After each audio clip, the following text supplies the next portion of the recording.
Производство компании Sino Production для YouTube-канала Sino Official.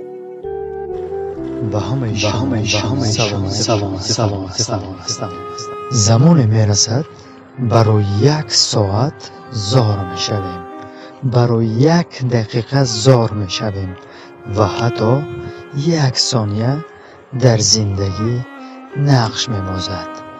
اما ما ساعتها، روزها، ماهها، سالها را پس سر میکنیم، پرواش نداریم. قصه یک بلاگر دختر را برای شما نقل خواهم کرد. دیروز یک نفر بسیار خواهش تماس گرفتن را کرد از خارج. خیلی تماس گرفتیم. یک دختر بلاگر گریه میکرد. من چی کار کنم؟ چی شد؟ چرا گریه میکنی؟ خدا بر تو صبر دهد. اگر نفری معمادار گویی در زندگی نیست. همه معما دارد، همه دشواری دارد. پایان شب سیاه سفید است. صبر کن. گفت من بیمار شدم، بیماری رگ.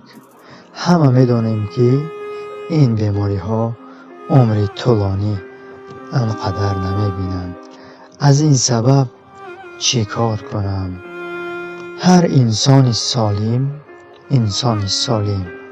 اگر فکر کند یا اگر کسی به او گوید که تو 1 سال وقت داری، تو 1 ماه وقت داری، یعنی که همان نفری که برای شما معین کردن مهلت شما را چی کار میکنی؟ خودش معلوم است آشکارا چی باید کرد. اینجا شرط نیست ما بیان کنیم. بعد ویدیوهایش را دیدیم. حاضر در ما همین چیز مد است. فقط احترامانه خواهش میکنم. من تنقید کردنی نیستم. فقط این یک گفتار است. گفتار برای همین به نفس کسی نرسد. کمی را میگذارند، بعد چیکار میکنند؟ رقص میکنند. برابر او شعر میخوانند، نغمه و اصول ها میکنند. به مردم پسند است.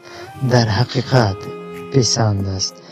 چون گفتیم اطراف این چیزها یا عموما هر کاری که هست اطراف همین بلاگرها، این که موسیقی میمونند، شعر میخونند، رقص میکنند یا یک رفتار میکنند، هر چی که هست در مدت کوتاه اطرافشان پر است.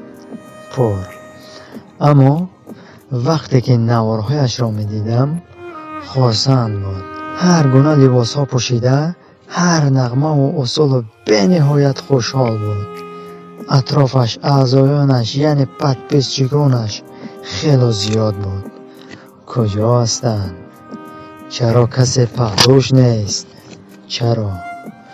و هر کسی که شما را دوست می‌دارد، هر کسی که این عزیزترین شما کی است؟ پدر و مادر و دوگانه و هر کی نباشد، تا کجا می رود؟ تا کجا؟ فهمیدید؟ برای همون معنی گفتن من شاید برای دیگر دختران یک درس بشود. من نمیدونم، لیکن اما باور دارم که اینها این رو همچون درس قبول شاید نکنند و شاید فکر کنند که ما آنها را گنده کردیم یا نسبتشون نه. خدا شاهد است. فقط خواستیم که قصه او را به یاد بیاریم که روز او را خرسند بود. روز او اطرافش پر از پدپسچگ بود. تماشابین زیاد داشت. خرسند بود. رقص میکرد. شعر میخواند. اما اکنون وقتش کم است. چی کار کند؟ آیا رقص کند؟ خرسندیش را ادامه دهد؟